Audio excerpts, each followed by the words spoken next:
people? Welcome into another round, a Christmas edition of The Hop, the craft beer podcast with Gabe and Stephen. I'm Stephen Humes. That right there is Gabriel Apria. How the hell are we doing? Oh my God. Merry freaking whatever. Am I right? We made it. We're here.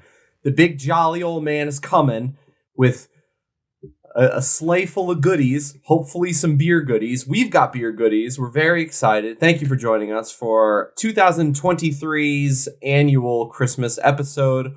4 beers, 4 breweries, a whole lot of jingle balls. It's gonna be great. Almost annual. We didn't do one last year. Last year we had to divert course because otherwise we wouldn't have had our beer and review. So it's been a minute since we were celebrating Xmas here on the Hop, but yeah, it is the season. The jingle bells are flowing. The lights are lit. Toyotathon is on. Those commercials need to stop. Oh, it'll Lord. never stop. They never we stop. We watch a lot of football, so we see them all the time. Also not a sponsor.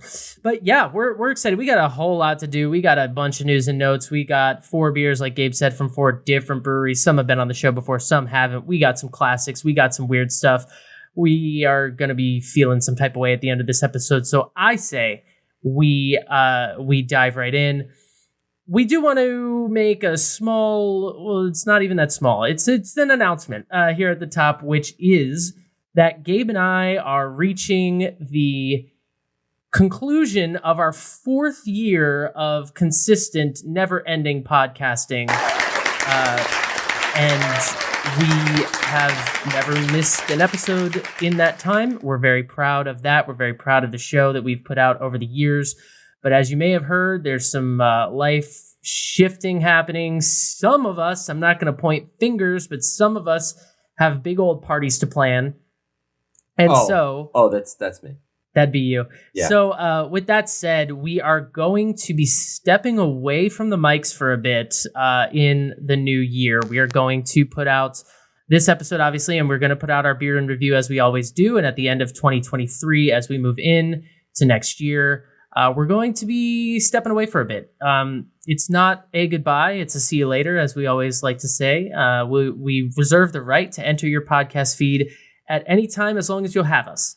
But we will be stepping away for a bit. In the meantime, while we're gone, if you miss us, you can find us on Instagram and Twitter. The Instagram will continue to exist. Also, our personals. I am at Shakes Beerist. Gabe is at Gabe67. You can also go back and listen. At that point, there will be 157 hours of Hop content, plus all the throwbacks we've done over the past 2 years as well. So there's plenty of content for you to listen to. I doubt you've listened to every minute of us, and even if you have, go back and listen again. Some of those old ones hit different when you go back a second time. So some of those old ones are we didn't really know what we were doing then, but we figured regrets. It out. Eventually, you can see the climb we went on. But yeah, as Stephen said, we're deciding to kind of take a step back. We have life happening around us, through us, in us. It's all happening all at once. But as he said, we're not going to just hang it up and completely be done with it. We may come back to it. We may decide, we have these awesome beers and let's knock out an episode. Let's do what we do. But for right now, we're just going to take a pause on doing it a new episode every other week, as we have been doing. If you have been listening to us, thank you. If you're just listening to us, thank you. We appreciate everyone that is here joining us. We love doing this so effing much. And with that, we are going to dive in to some Christmassy news. You ready, Gabe? Oh, I'm ready. Beer news. Okay, Toyotathon may be on, but along with that, Utopias has landed. It's oh no! here. Oh God! It comes out once every 2 years. If you don't know what we're talking about, Sam Adams releases a beer that is truly insane every 2 years, and it's here. It's 2023. It's called Utopias. It's been it's aged in barrels. What is the ABV on it this year? Let's see if we can. 28. It's usually in the 20s. Yeah. You can buy a bottle of it for around $240. It's 28% at this point. The headline of the article is great. Illegal in 15 states, and it's back. Sam Adams Utopia's 2023 has arrived. Amen. It's illegal in states that can't hang, such as Montana. Fucking that's Montana. a great question. But I really want it to be my mission this year to get my hands on it. I live with this permanent state of regret because a $240 bottle of that, I mean, that would last a lifetime. I don't know what it would take for me to get through it, but I just want a bar to pour me a shot of it. And I should have done it. I had the chance. I didn't. Where were we when we saw it in like a glass case and we were like, oh, we should buy it? We were at some big beer store. And then I know exactly where we were. We were in Massachusetts and we saw it in the case. Yeah. But again, it's like, it's a lot to buy a bottle of that. But if I could get a place that would just pour me an ounce or two, I would take a shot of that. Yeah, I would. Because at that point, it's the experience. Let's see. Ball Corporation saw sales drop. Last quarter, they announced that's to be expected, but they are calling off and delaying some of the plants that they had planned to build as a result of that. We've been talking about this kind of all year, maybe even for the past 2 years, about how Ball Corporation and cans and stuff like that have been sparse. And so they were building all these new plants to help deal with that. Well, those plans are kind of being put on the back burner. It's because y'all didn't recycle enough. So we're blaming all of you. We've been saying it. Recycle, bitches. Shiner Beer and White Claw have both entered the non-alc world. We've got a beer from Shiner called it looks like Rodeo, but it's RODE 0. So it's Road Zero line, and then White Claw 0. I guess that's fun for people that like. It's got no flavor, and now it's got no alcohol. Why are we drinking it? Yeah, at that point, that's the thing. That's a great point. It's White Claw 0. The whole point of White Claw is that it's alcoholic seltzer. So you just made seltzer again. It's like how they're remaking Mean Girls, the musical movie. It's like, oh God, it was a movie, and now it's a musical, and now we're making it a movie out of the musical that was made. It's like, what are we doing? It's like when someone posts on Instagram story and they tag someone and then they repost it and then they repost it back and you just keep going back and forth until this picture gets smaller. Just what zooms are we out doing, people? Like the mirrors in a barbershop. Okay, and then New Jersey. Let's talk about New Jersey for a second. Governor Phil Murphy has officially conditionally vetoed a unanimously passed bill that would reform the current regulations around sales and operations at craft brewery tap rooms. This move was expected. I think we may have even talked about the fact that he was going to veto this bill, but he has now done it. Governor Phil said that apparently the move was made because the bill didn't go far enough. So he's not against this bill. He actually wants it to go further, which is cool. But for now, it's going to hold up these changes. He said he wants more done to, quote, sufficiently enhance our antiquated liquor license laws. So dream big, Phil, but definitely sucks for New Jersey breweries in the short term. And we've talked about it before. We'll say it again. New Jersey is a shithole if you work in the bev alc industry. It's just like not even fair at this point. The laws are truly crazy. And it's like it goes along with some of the most strict in the country, but some strict states you expect, like Utah, you kind of go, yeah, that checks out. New Jersey's right near New York City. Like at what, like, yeah, depending on where you are, but still, like, I don't know. Some of the top beers we had were in Jersey. So, some of the best breweries we went to were in Jersey. Yeah, that was a lot of fun. And I was like, I would come back here and make this a thing if I could, but not with these laws prohibiting my ability to get and enjoy the brewskis. So something to watch in the new year for sure. That remains in hiatus. All right, moving right along. Anchor Brewing. We talked about them many, many times in the past. Those employees are trying to bring back the brand. Well, they're doing it hard. The workers have launched a We Funder campaign. They're laying out plans to bring back the brand and the brewery that was taken away from them, sold, and then just run over by a bus. Like somebody backed a bus up over Anchor Brewing, and we can't let this happen, people. And the employees are stepping in. Yeah, the employees said, hold our beers. We got this. This goes along with the GoFundMe that they launched. They launched that back in September, but now they've got the WeFunder campaign. The employees have formed a group, the Anchor San Francisco Cooperative, and they are making progress in their fight. Like I said, they're trying to get the brewery back before it's sold for parts. Which is really sad because Anchor Brewing, one of the, if not the oldest brewery, beer brand ever, but also their beers are awesome and dope, and they've been on the show, and we really support them. If you want to get involved, if you want to help, if you want to do some good, go to anchorcooperative.com. You can donate. Get the employees their power to get this brand back. That way they can escalate it and build it back up so it can be what it's been or even better, and it can grow from there. And then we won't have to worry about losing the brewery. Amen. Donate if you can. Moving right along, I'm just going to blitz a lot of acquisition news. We've had a lot of craft on craft business, and here we go. Ecliptic Brewing out of Oregon was acquired by Great Frontier Holdings. This is not a huge deal. That company also owns Ninkasi, which is another Oregon brewery. So just craft on. Honestly, this entire list is just craft breweries scooping up other craft breweries, but maybe it means something to you if you live in this area. Other Half, which we do love and has been on our show, Other Half has acquired Young Lion Brewing. The Young Lion Brewing is out of upstate New York in a town that I am going to try and pronounce now if I can get my eyes on it again. It is Winnipesaukee. Wait, I did this yesterday. Canandaigua. Canandaigua. I think that's what it is. Anyway, upstate New York, Other Half. Got it. Westbound and Down Brewing out of Idaho Springs, Colorado, has acquired two breweries, both Aspen Brewing and Capitol Creek, now under their umbrella. Westbound and Down has been doing great of late. They, with this acquisition, will now be running 4 taprooms in Colorado.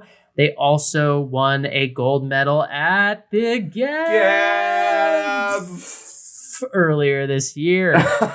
Great American Beer Festival. And I love that you are always there right behind me to just make sure people know what I'm doing. I mean, especially if this is like your first episode ever, you just hear us go, Gab! They're like, Great American Beer Festival. Did they both have a stroke at the same time? What's going on? And finally, Five Boroughs Brewing out of New York was acquired by Finest Kind. These are some breweries you may have heard of if you're in the tri-state area. Finest Kind is also the parent company of Smutty Nose Brewing. So that umbrella will now encompass several breweries, including Five Boroughs Brewing.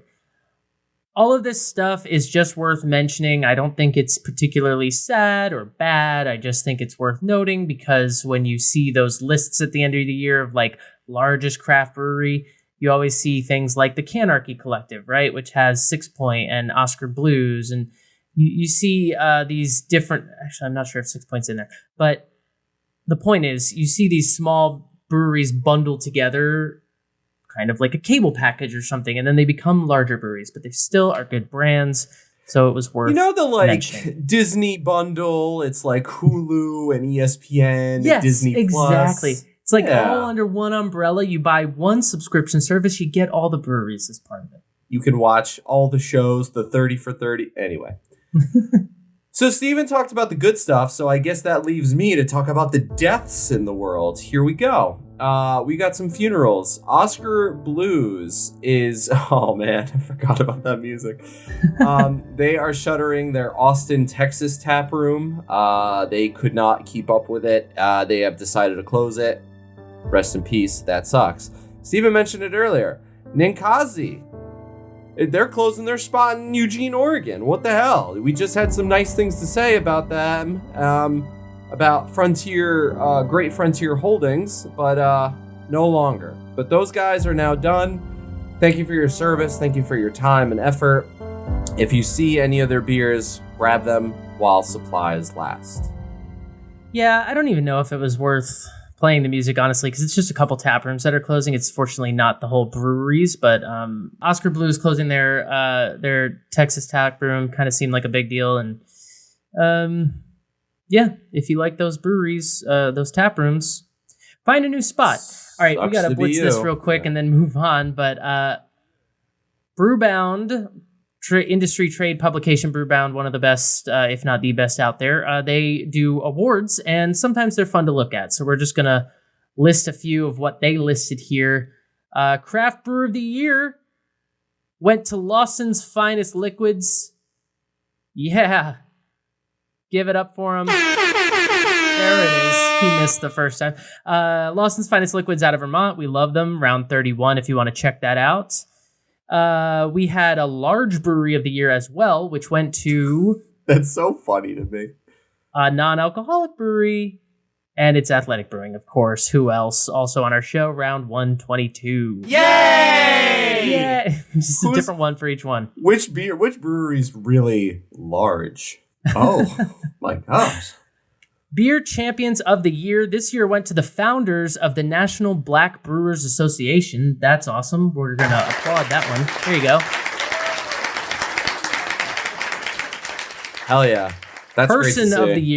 Person of the Year, Garrett Marrero, who is the founder and CEO of Maui Brewing. Garrett, you had a year, my guy. How we doing, bud? Is the sale closed, or are the lawyers still kicking? Garrett, what are we doing here? I hope you get a vacation sometime soon, because damn. They're still reading that contract. Yeah.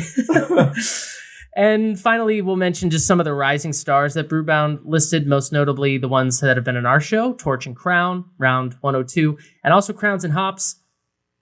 Freaking love Crowns and Hops. Can't say enough about Crowns and Hops. We had them on round 61 and round 150. Absolutely awesome brewery out of Inglewood, California. They are crushing it in that area. Dope spot. Yeah. So all the Brewbound awards can be read on their website if you are interested. I highly recommend that you check them out. But for now, we need to move on. Yes, we do. Ho Ho Humes is in the building, and he's got a toast for us. I do. That I do. Put me in, coach. Okay. I have some thoughts. Oh, boy. That's never good. This is less of a poem and more of a list.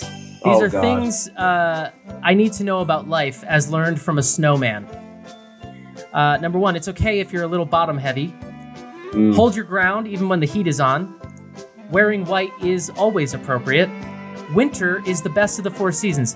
I disagree with that one. That's an X from Humes. We'll sidebar that one.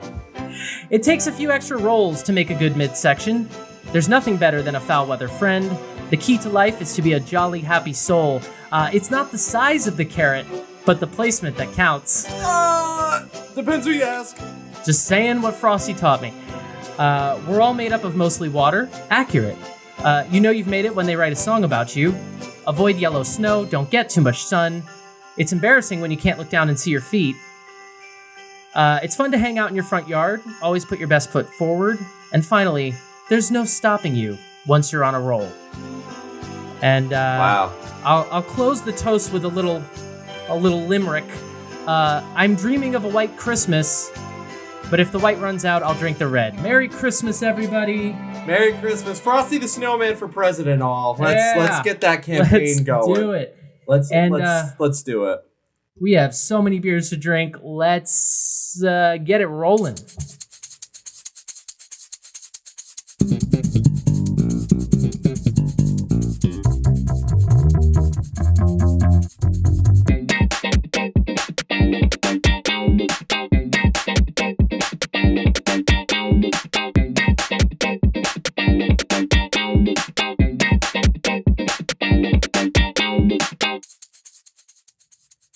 All right, join me in Cleveland, won't you? Because that is where our first brewery takes us. Please welcome to the show Great Lakes Brewing Co.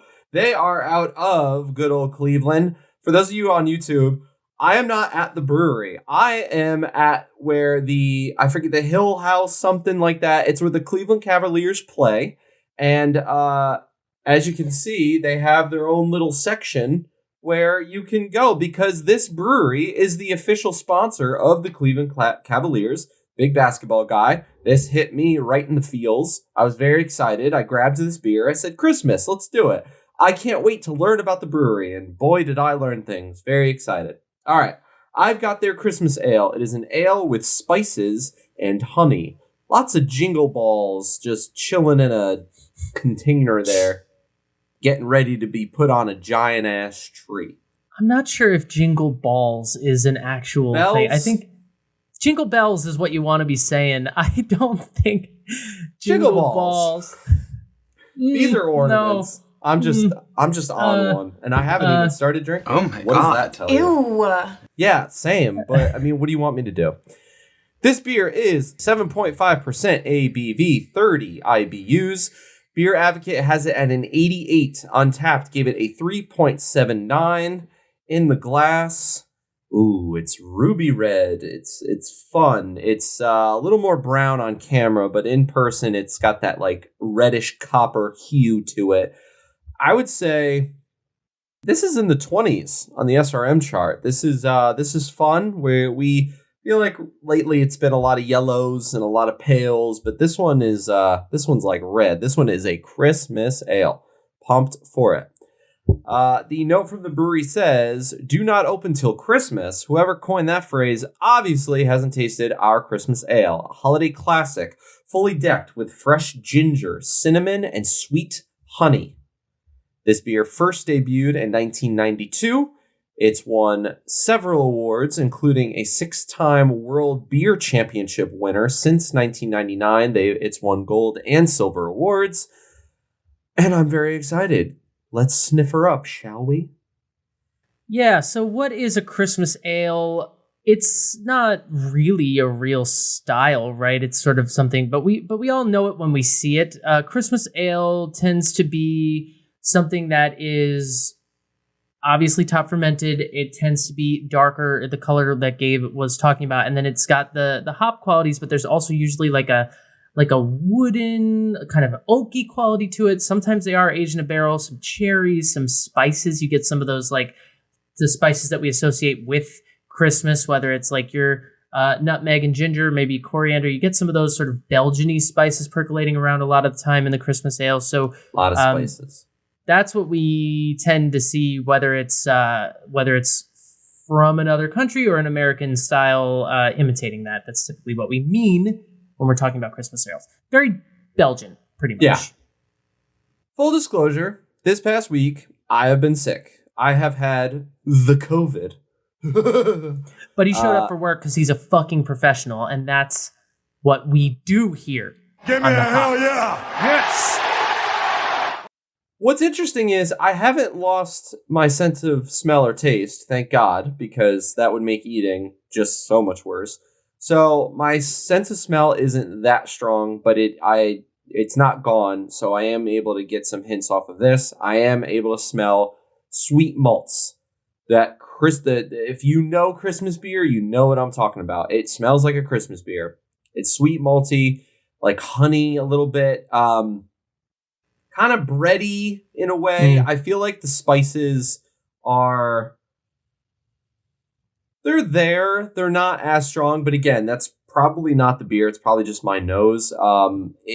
They're there, and they're definitely like in the background.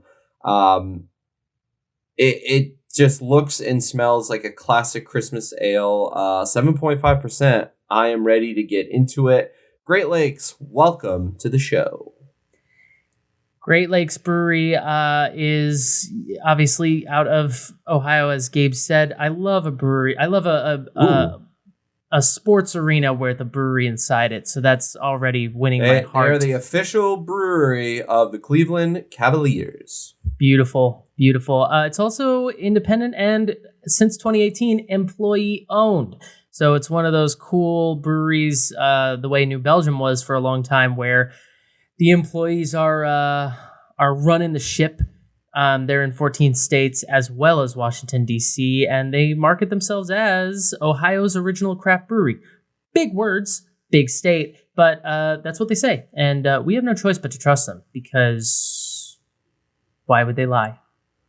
I mean, if it's on the internet, it's probably true. It's real.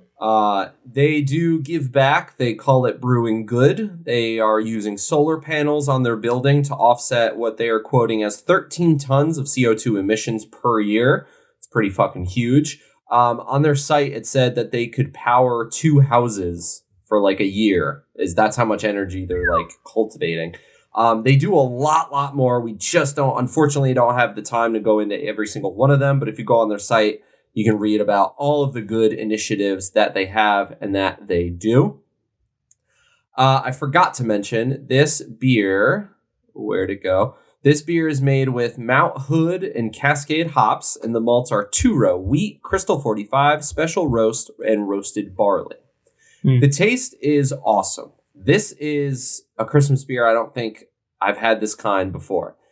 It's like a spicy Christmas ale and an amber ale mixed together. The malt is there.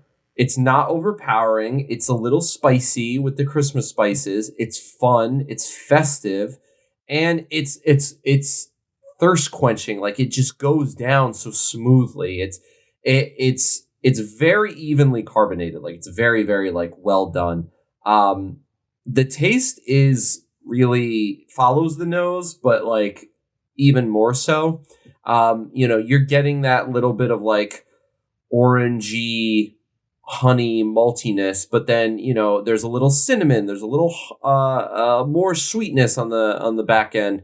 The spice is there, but I feel like you might get more on the smell than the taste. Overall, it's a pretty solid Christmas ale, and if I was drinking this during the day, if I was drinking this at dinner, if I was drinking this after dinner, honestly, anytime on December 25th, this has the green light in Gabe's house. Nice. Yeah, it's just a great style across the board, and it sounds like they have a good one there. And it's 7.5. You don't taste the ABV. It's so easy going down. This might be heading into the dangerous territory of beers, as we like to call them. But well, speaking of, put me in, coach. Yeah, it's time for Stephen to step up to the plate. If that's not dangerous enough for you, I have one of the most classic Christmas ales of all time. It is the St. Bernardus Christmas Ale. This is a Christmas ale out of Belgium. It comes to us from Brewery St. Bernardus. They spell it weird. It's Brouwerij. St. Bernardus, one of those. Freaking Europeans, am I right? And it's a Christmas ale brewed in the tradition of the Trappist monks. There's a whole story there.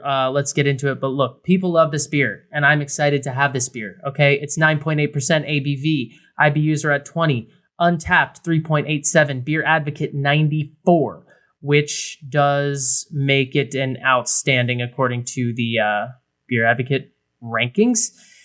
And here it is in the glass. It's dark. It poured with this dark brown color, kind of a reddish hue to it, but not too much. But it is very dark. SRM chart, I'm going to put it around a 36. Wow. It's very dark. It's not black. It is brown, but it's brown with a little like mahogany color to it. It poured with a rich khaki head, decent retention. Has now dissipated a little bit into just some bubbles sitting on top of the glass, but there's some lacing. It's sticky. It's rich. It looks delicious. It can be referred to as a Belgian dark strong ale. So that's a style that's often known for rich malty flavors, dark fruit, caramel, some chocolate notes, higher ABV, all the things I said before, or a Belgian quad, however you want to look at it. Either way. Hell yeah. Either way, she looked good, and I'm excited. This beer is brewed every year by Brewery St. Bernardus. It's one of their most popular options. The ABV varies from year to year. It is usually around 10%, and this brewery is out of Watou, Belgium, or Watou. I don't know how you say it. Watou. It's in Belgium. Watou. It's like a feeder. I don't know how you say it. Okay. Yeah. I'm drinking out of a goblet. I am now going to smell this beer. I see this beer every single time I go beer shopping. Like, my go-to spot always has it. It's had it since, like, May. I feel like they're, like, giving it away at this point. They're like, get it out of our store. That's a little sus. I know, right?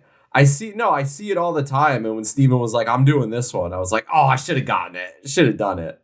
They have those giant bottles, too. This brewery, they make beer in, like, liter-sized bottles. Like, you could ruin someone's life by giving them this beer in the best way possible. Yeah. I was able to buy it in a 4-pack of cans, which I was excited about because I am but one man. But yeah, you can buy them in larger bottles too. The smell is delicious. It's, to me, the cherries and the dates and the citrusy quality, the dark fruit, the dark, aged fruit kind of comes forward all the time. There's some anise in there, some caramel and other and the spices, again, the clove and a little bit of nutmeg, figs, all of that stuff is in there. There's a solid malt quality to it as well, some nuttiness, some chestnuttiness, things like that. I don't get the like chocolate on the nose as much. I don't get the like coffee or toffee or anything like that can be there. I do get, it's more sweet to me. So I get like caramel in that regard. Mostly caramel and then the fruit, but man, nice. It smells good. But you don't smell any booze. I will say that for 9.8%, it's not like you're smelling like alcohol, So, it smells like one of those delicious Belgian quads that I love, similar to the ones I get from like Firestone Walker, which I've talked about a lot on the hop. It's just a really good style. It's really flavorful. It's boozy. You got to take your time, but it's well worth the journey. And my journey is going to commence right now. It's a marathon, not a sprint. That's what they told me in elementary school, and I've lived by it ever since. All right, I'm going to drink the beer now. All right, St. Bernardus, however you say it. They were founded in 1946, so they are the OGs. They were, as Stephen mentioned, they began by Trappist monks that had fled to Belgium from France in the early 1900s. Here's why I love this place. They were originally making cheese. Frickin' men, I love cheese. Cheese is great. Cheese can stay. And then, in 1946, apparently, they said, well, how are we going to wash down all this cheese? We have to do something about it. And one particular person said, I have an idea. I had this drink called a beer. Let's make it. And then they started brewing traditional Belgian brewing methods, quote, emphasizing quality and craftsmanship. Amen. Amen. Those Trappist monks, look, I don't know where beer and Jesus crossed paths. I don't know why that became a thing, but I'm here for it, and they know what they're doing in the ale house. This beer's delicious. It's got fruitiness. It's got all the things I said on the nose, the dark fruits, the figs, the raisins, the caramel, all that stuff is there. Here's what I want you to do. Picture if you're a fan of Belgian beer, take your favorite Belgian beer, or just something that we all can recognize. Let's take a Blue Moon, right? And then let's make it darker, and let's age it in a barrel. This wasn't necessarily aged in a barrel, but let's just like let it get some love. Let it evolve. Let it grow and build. That's what this beer is. All of those Belgian spices are. Thank you for that. I was following direction. I was doing the exercise. Your object space work was, impeccable. I have a BFA, no big deal. It's weird flex, bro. I love that flex. I have a BFA. Me? It's no big deal. Somebody's like, "Wow, you're a good listener." I have a BFA. They're like, "What?" Like, don't worry about it. Anyway. Oh shit. Okay. The flavor is complex. It's the fruity. It's the spicy. It's the earthy and woody notes. It's this balancing act of all different kinds of flavors. It's boozy, but you really don't taste the booze. You do have to be careful with it. It's very warming, though. I want to be sitting in a ski lodge in winter near a fire, warming my body with the fire and this beer. Yeah. It's full bodied. The carbonation is pretty low, so it just adds to that like slow sipper vibe. It's basically, if you're making a Christmas ale, this is what you're going for. This is a pinnacle of the style. This is on the Mount Rushmore of Christmas ales, and oh wow, its place. It's deservedly so. It's excellent. It's truly. I believe it. I believe it. Yeah. Those monks know what's up. Those monks know their way around. If you're watching on YouTube, which you can do, this is Bar Bernard behind me. That is a tap room that they have. This one is their rooftop tap room.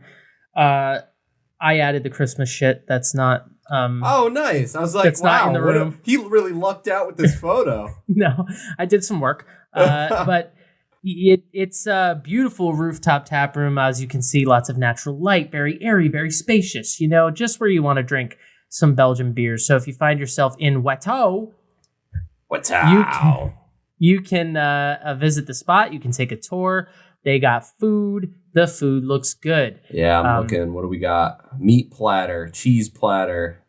Oh yeah, smoked salmon. There's some very Belgian dishes in there. There's some burgers towards the bottom. You got to keep scrolling. Oh my god, I'm hungry.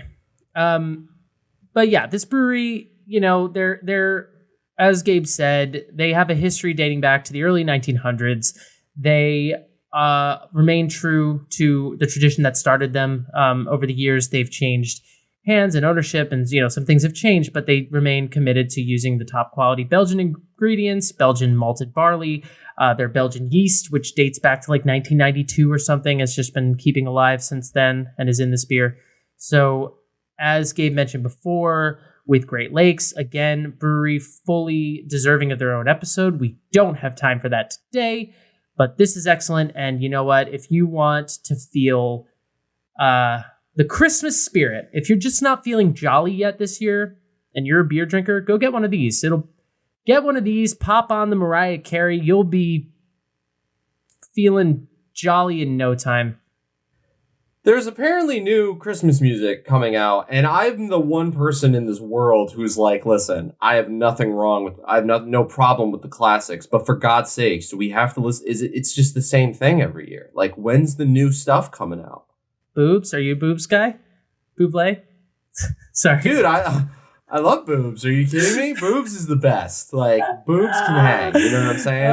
Like, as it was coming out of my mouth, I saw where I was going. I barely could finish the sentence. Some part of me, I was like, where's he going with this? All right, fuck it. Let's go. No, yeah. He's got a great Christmas album. Bublé can croon the yeah, look, I'm here for boobs. Shall we move on? I was gonna let you keep going. Just see where I wanted to go with that. Yes, let's go. So I guess it's me again because it's you. You're up. I'm also, my second beer is also 7.5% as opposed to Steven's 11.8 or whatever you got over there. We're doing the work. We're doing the Lord's work here. doing the Lord's work. So this is the first time I've drinking anything in like a week, by the way. So I'm like already starting to feel a little bubbly inside, which is great because that makes me funnier. We are going back to Michigan. Our friends at Bell's Brewing. I have their Christmas ale. You know Bell's. You love Bell's. They win the freaking best beer award every year. They're crushing it. They know what's up. Their Christmas ale. It is a Scotch ale. This is why I grabbed it. I thought this would be fun. I don't think there's Scotch in it, but how often do you have a Scotch ale? It's been a while for me. Can I just say I love a Scotch ale. Truly one of my favorite styles. I don't know if I've said it on the show before. I don't know if we've even had a Scotch ale on the show before. I love a barley wine and I love a Scotch ale very, very, very much. We have to check tape. I don't know if we've ever had a Scotch ale. We've had barley wines. I don't know about Scotch ales. So I'm on it. I'm digging into it. All right. Well, you do that. I'm going to talk about the beer. 7.5%, 30 IBUs. Beer Advocate gave it an 88. Untapped gave it a 3.73. Very similar stats to the last beer I had. So I didn't mean to do that. My bad. We want to shake things up, but what are you going to do? How can you know? On the SRM chart, I would put this is again in the 20s. On camera, it looks like a stout. It's not. It's reddish brown, maybe like a 25, 26. It's in that world. It's in that vibe. Very similar color to mine, it looks like, to be honest. Yeah, like reddish brown. I've got a centimeter thick head retention. It's just off-white coloring. Looks a little tan, looks a little yellow on the top. Quote from the brewery, certain to make any occasion festive, or at least a bit more bearable. Amen. Enjoy with the company of friends and family. This traditional Scotch ale is rich and malty, with notes of caramel and a warm finish. We shall see about that. And that's the other thing. We recognize, we don't have to go too much into this, but we recognize not everyone has a jolly Merry Christmas. Some people loathe the holidays. Some people don't go home for the holidays. The holidays are never easy. They're actually pretty tough. But maybe one of these beers and your boys at the hop will make it better for you. So cheers to you all as I smell Bell's Christmas Scotch Ale.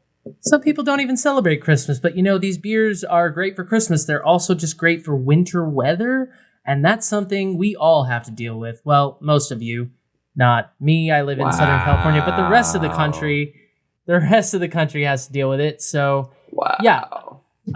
Bell's Brewery these next two breweries have been on the show before, so you can go check tape. Speaking of checking tape, update, never had a Scotch ale on the show before that I can find. So let's do it. Bell's is out of Michigan. They were featured on Round 116 if you want to check them out. They've got locations in Kalamazoo and Comstock. Michigan has some great city names, man. That's a fun little state that I got to visit sometime. Kalamazoo. They started in a basement. They became one of the most popular breweries out in Michigan. And you know them. I mean, you know Bell's for their Two-Hearted Ale, which is everywhere and is also excellent. And when I believe we did the Two-Hearted Ale on the show when we had them on, and I just was like, it was one of those where I remember being like, wow, this is a really good beer. I mean, slept on, Yeah. I see it everywhere. I don't think about it, but like, man, what a good IPA that is. Well, I feel like half of it is like, oh yeah, it's an IPA. It wins a lot. I've seen that before. Sometimes it's like, I want something like, what's this? So yeah, exactly. But I mean, solid beer. If they have 6 packs of that and it's sitting next to Stone and Sierra Nevada, all the good ones, like I'll grab Two-Hearted for sure. It's delicious. This beer's lit. This beer's dope. This beer is similar to the Great Lakes one in terms of maltiness, sweetness, spices, but it pivots. It's got more of those dark fruits that kind of you were talking about with your last beer.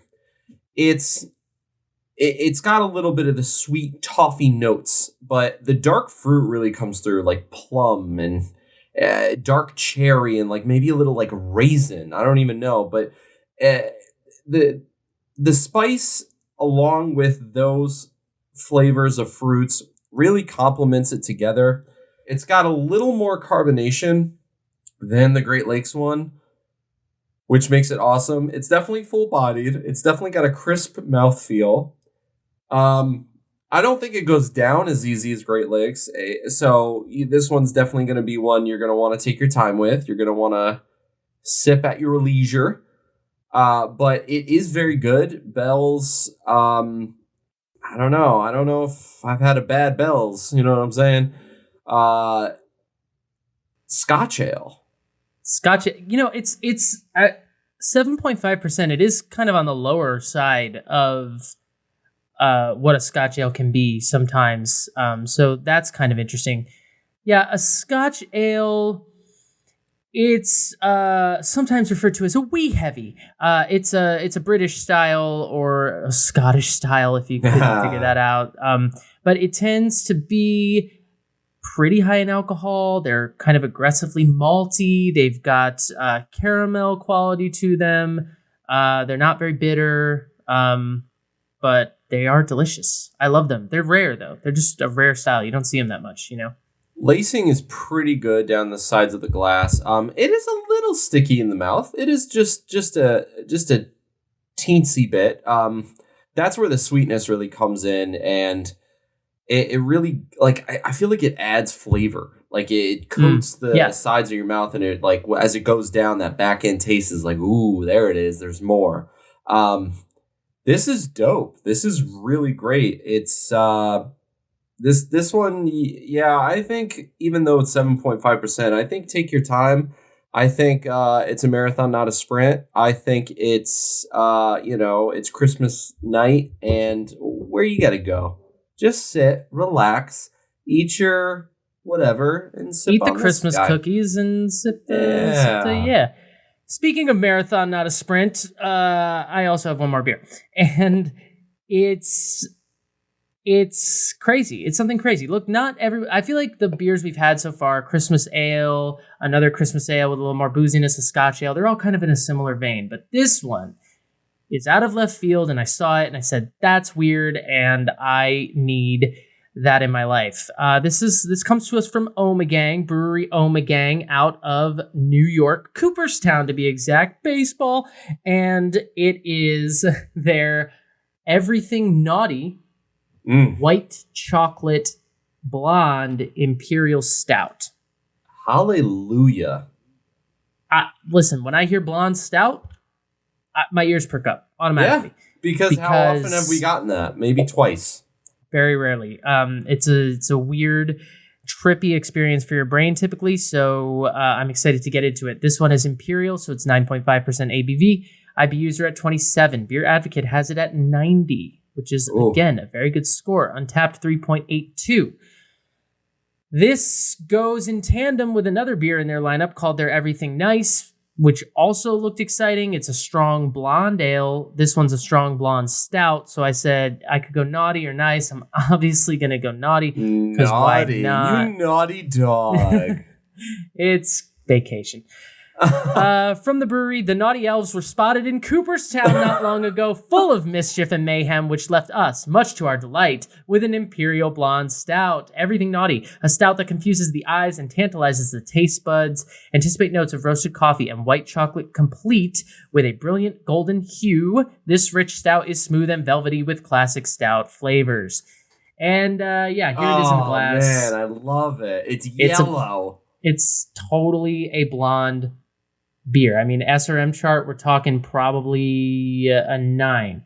It pours a little bit hazy. It doesn't have much of a head to it. It doesn't have much lacing to it. If you were looking at this with just your eyeballs, you would think you were about to drink an IPA or something.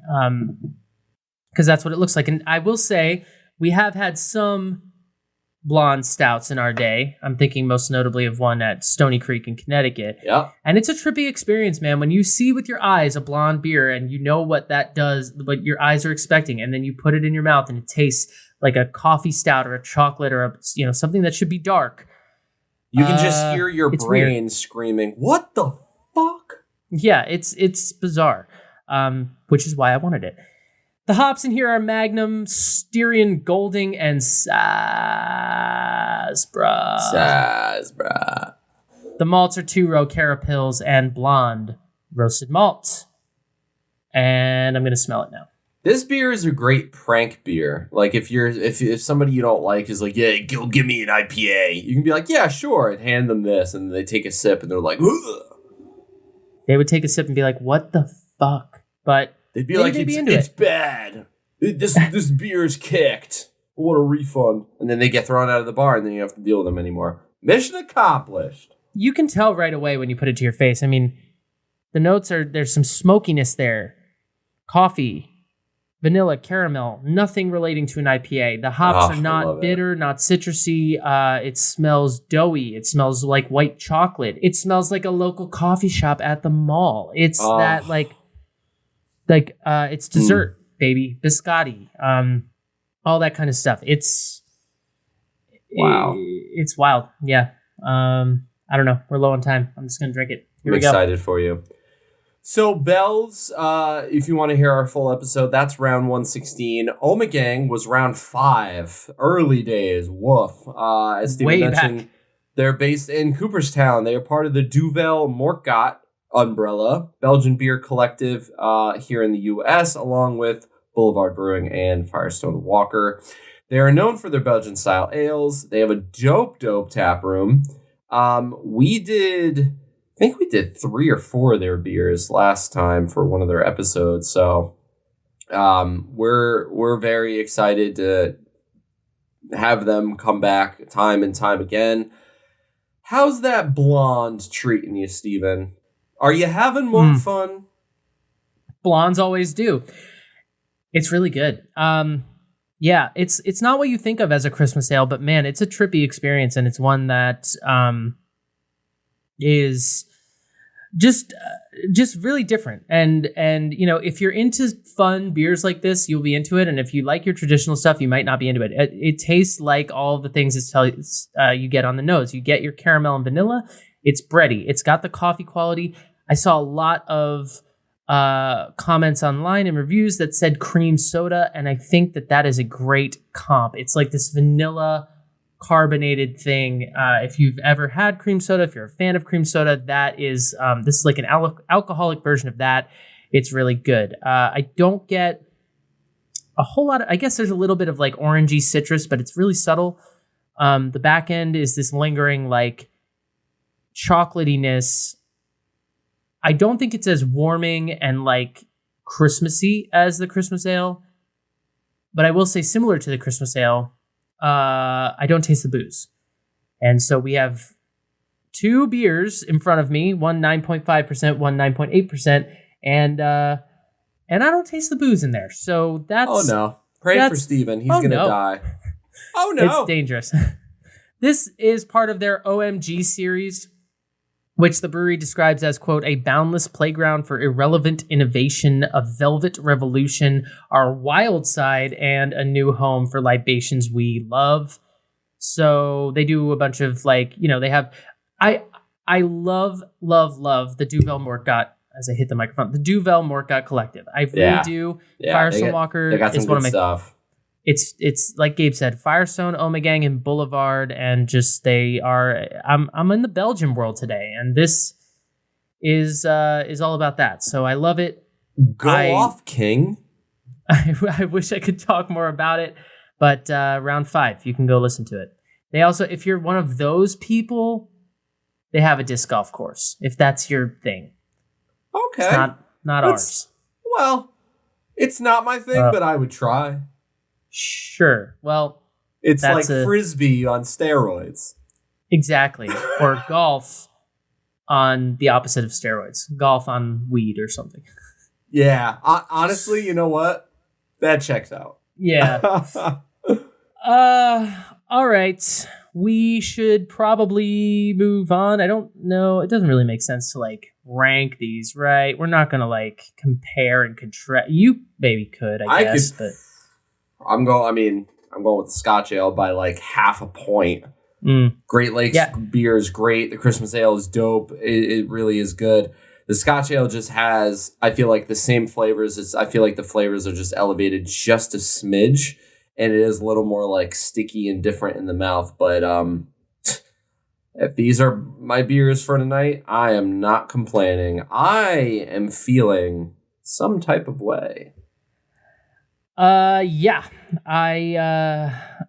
it's only going to get worse from here because these are some boozy beers.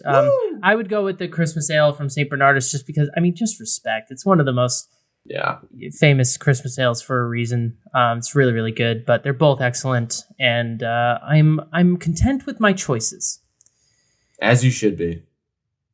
All right. Bob's here. Bob is spending the doing? holidays with me because he loves my family. But has he sat on Santa's lap yet? Is he getting what he wants for Christmas this year? At this point, we're gonna have Santa sit on his lap because that's how it should be. And nice. and then Bob Ross will paint him a picture because look out. What else are we doing here?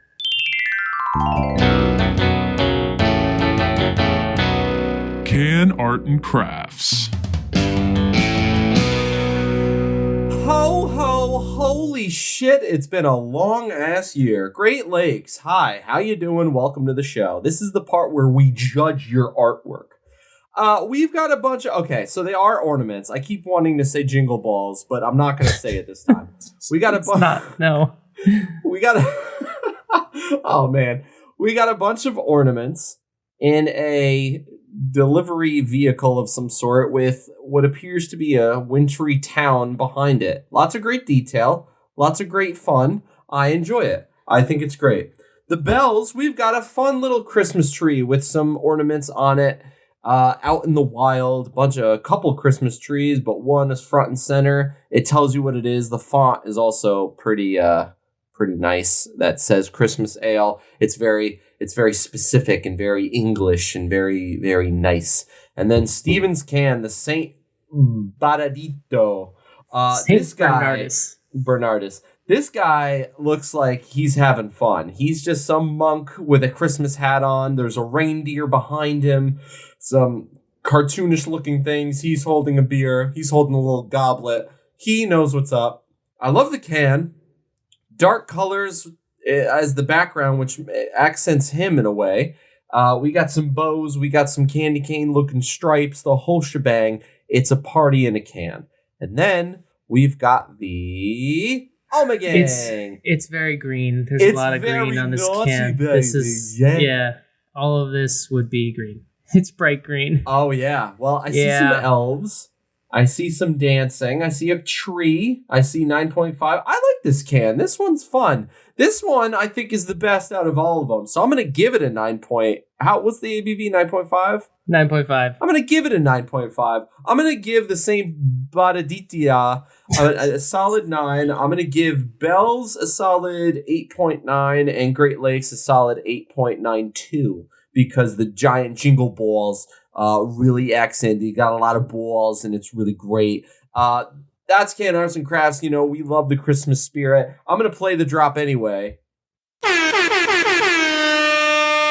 Because it's Christmas time, and who doesn't need that? Bob Ross is here. Bob Ross agrees. Bob Ross lost his tiny little Christmas hat. So if anyone has found it, please return it to us because we could really use it. Okay? Great. Happy friggin' holidays. That's another great addition to Can Arts and Crafts.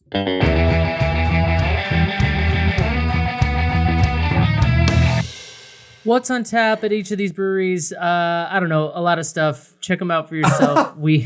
There's a lot going on, and we just don't have time to talk about 4 breweries in one episode, unfortunately. But this is about the Mary. This is not about individual breweries today, and that's okay. You know. That's true. Great Lakes does have a beer for the Cavs as well as the Joe Thomas of the Browns. Quick sports shout out. But yes, all of these breweries all have dope beers in all different categories, year round, seasonal, all the such and the kind. Go look at their websites. Go check it out because we don't want to take the time to tell you. So get over it, guys. Please. I'm not sober anymore. I'm just not. I think I know the answer to this, but favorite Christmas movie? I know it. Oh, man. So there was like a rank. Somebody asked me this recently, and they were like, rank your top whatever. So obviously Nightmare Before Christmas is up there. And yes, it is a Christmas movie. It's both Christmas and Halloween. Don't fight me on that. You will lose. It can be used for both. But I'll love me if I'm a fan of Elf. Love me Fred Claus, Vince Vaughn. Where you at? And I love the classics. I love the like stop motion Rudolph and Frosty the Snowman's a classic Christmas movie. How about yourself? I think Fred Claus is one of my favorites, not as it's classic. Funny. But I recently rewatched both the Home Alones, and I do that like once every 2-ish years. Yeah. And man, we could spend our whole last call on just Home Alone. I have thoughts. The child abuse that's going on in that film is we left our shocking. kid at home. He's fine. It's stunning, but it goes on and on. I mean, but even before, like I keep saying to people because I just watched it, like even before they leave the kid at home, It's like the whole first part of that movie is him just being like, Mom, I'm 8. What should I literally pack for Paris? And everybody in the house just being like, fuck off, Kevin. Just like as unanimously, the parents, literally everybody like, get the fuck out of my face, you piece of shit. He's 8. For no reason. Damn it. But man, it's a great movie. I don't even know why it's a Christmas movie. Well, it takes place at Christmas, so that's why. Kevin. Wow. Shit. I can't wait to rewatch that and just laugh my ass off the entire time. It's truly like, as an adult, you look back on it and you're like, I mean, there's layers and layers of stuff. I could go on forever. I won't. That's awesome. But it is time for one last little segment that we do here on The Hop. And here we go.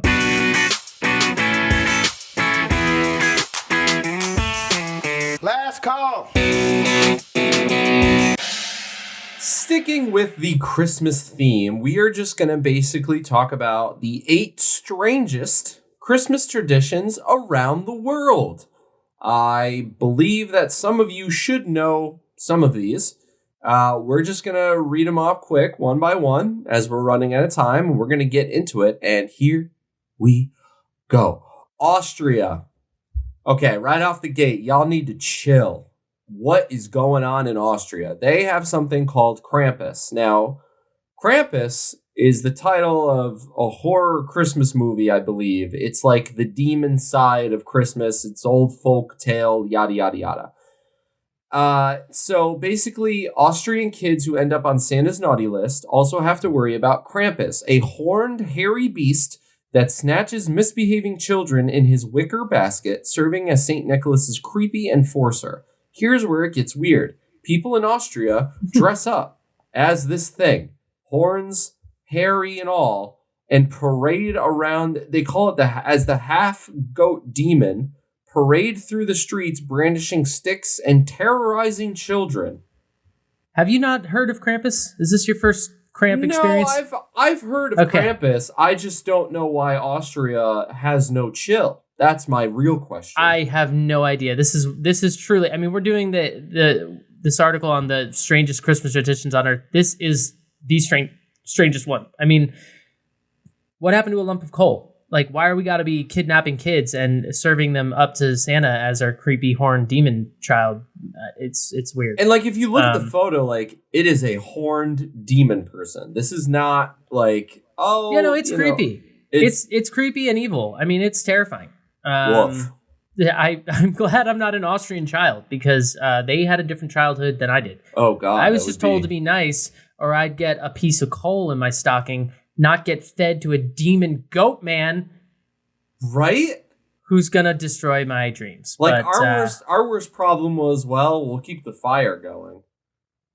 These kids are like, no, I might die tonight if I'm not. It's tough out there in Austria, you know. Hard out here for a pimp, am I right? Moving on, I'm coming at this list fresh. I didn't read any of these beforehand. I don't know how many you did. That's awesome. I'm just like learning about it as we go. But this one's called The Pooper and the Pooping Log. This is out of Catalonia. I don't even know where that is. I've never heard of that. It sounds like something out of Game of Thrones. But basically, they have a figurine of a pantsless peasant laying a cable. Does that mean what I think it means? Taking a shit. Does laying a cable, is that like, okay. They put it into nativity scenes alongside Jesus, Mary, and Joseph. Why? Because it's funny. You can sneak in accurate. A little pooper. It's probably accurate. I mean, they're in a stable. Hey, when you gotta go. You gotta go. Exactly right, Gabe. Get on my level. Then they have they really love poop in Catalonia. I mean, who doesn't?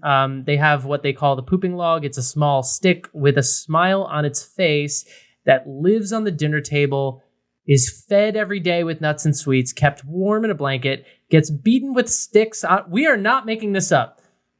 Gets beaten with sticks on Christmas Eve to poop out presents. I mean, at a certain point, there's got to be one sane person in the town that stands up at the town hall meeting and is like, Yeah, what the fuck? I have a question. What are we doing? Why? So just so I'm clear, there's a log on your table. You've got it wrapped in blankets. It's got a face on it. Yeah. And then every day you're pretending to feed it. And then you're going to beat it with sticks. And then it's going to poop out gifties. You're right. This is Game of Thrones. This is okay. We're only on number 2. Catalonia That's crazy. apparently is in Spain, by the way. So Spaniards need to chill. Thank you. Okay, this one's creepy. Iceland.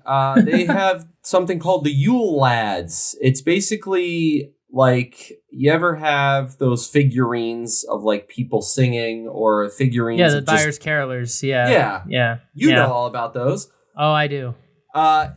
It's kind of like that, except it's old Icelandic, weird-looking troll men that are staring into your soul.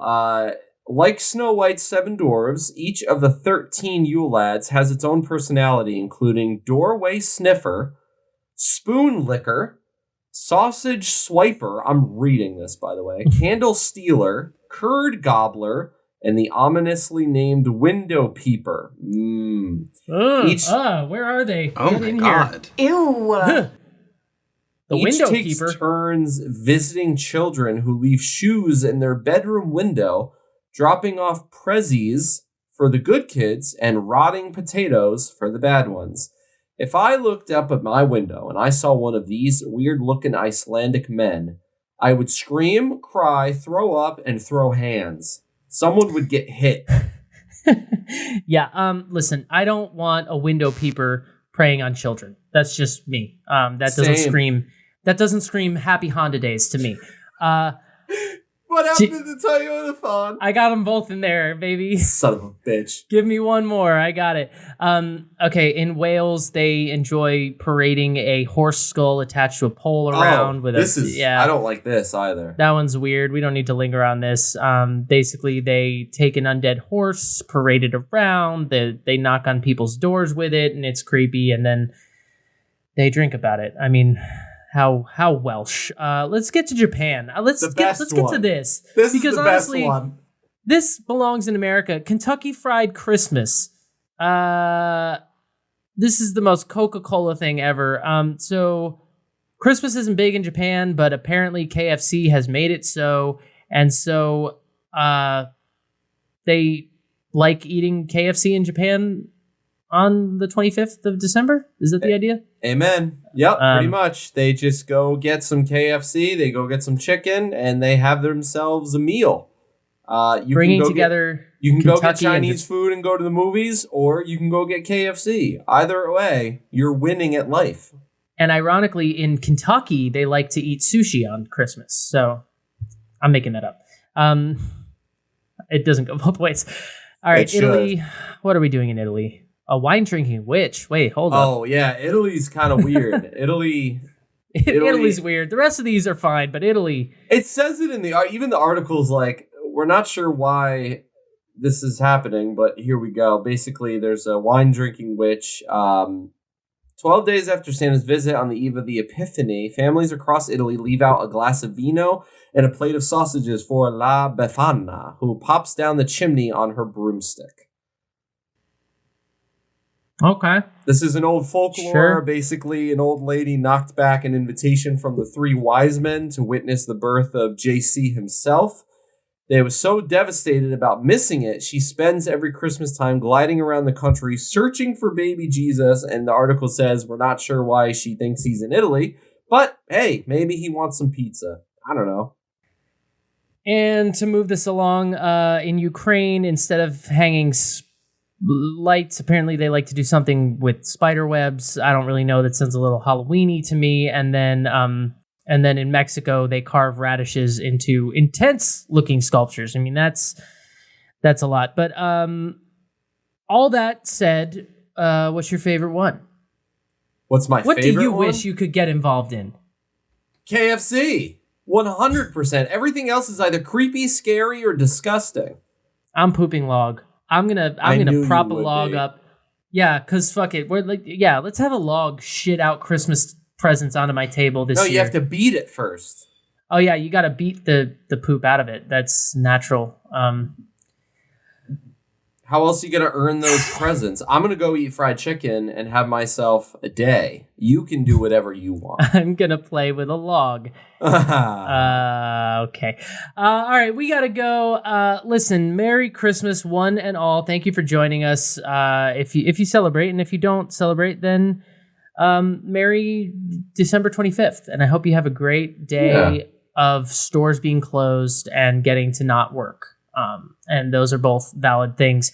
Christmas has football. Christmas has basketball. Christmas has drinking. Christmas has your family by choice or your family by default. But either way, we hope you have a safe, healthy, happy holiday. Or, as Stephen mentioned, if you don't celebrate, have a safe, happy, healthy December 25th, hopefully with a beer in your hand and a smile in your heart.